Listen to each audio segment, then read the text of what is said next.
28 वर्ष होऊन द्या, माझे शब्द खोटे ठरणार नाही मला सांगतो.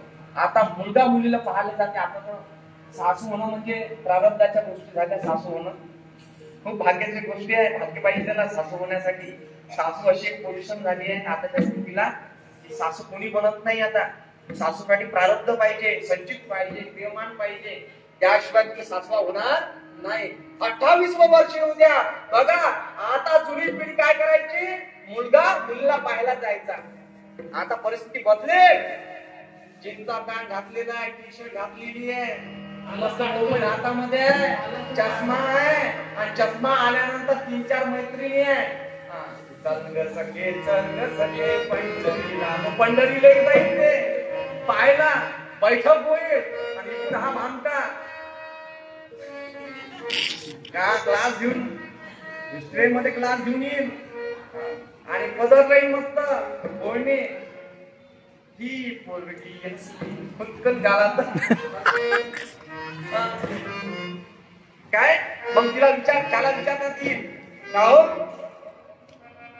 काय नाव तुझं. म्हणून माझं नाव शामराव आहे. हो का, बरं बरं बरं बरं. काय करतो, शिक्षक किती प्रश्न विचारता हो तुम्ही मला. असं असं असं ऐका, माझ्याकडे लक्ष द्या 2 मिनिटं. शिक्षा एवढे प्रश्न विचारतो तुम्ही मला. तो असं म्हणत जाईल, असा मस्त हातच जशी मुलगी करते तसा करेल तो मुलगा. स्थिती बदलून राहिली, काळ बदलून राहिली. नंतर प्रश्न विचारला जाईल, तुम्ही काय करता, तुम्ही काय करता.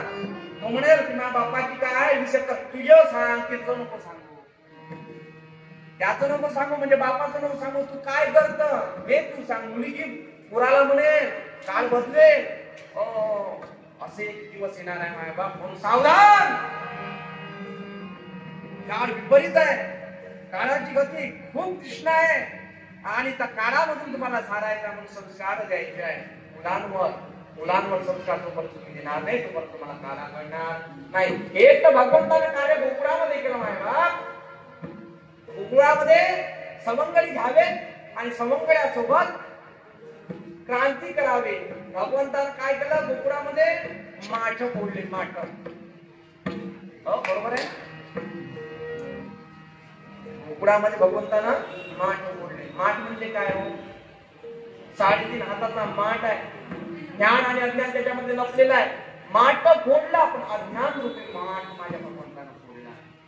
जैसे दीपकराज आकृती परी बहुते जाची प्रगती, तैसी सद्बुद्धी खेळती म्हणून अज्ञानाला हारा माझ्या भगवंतानं दिला रे. जसा माठ फोडावा आणि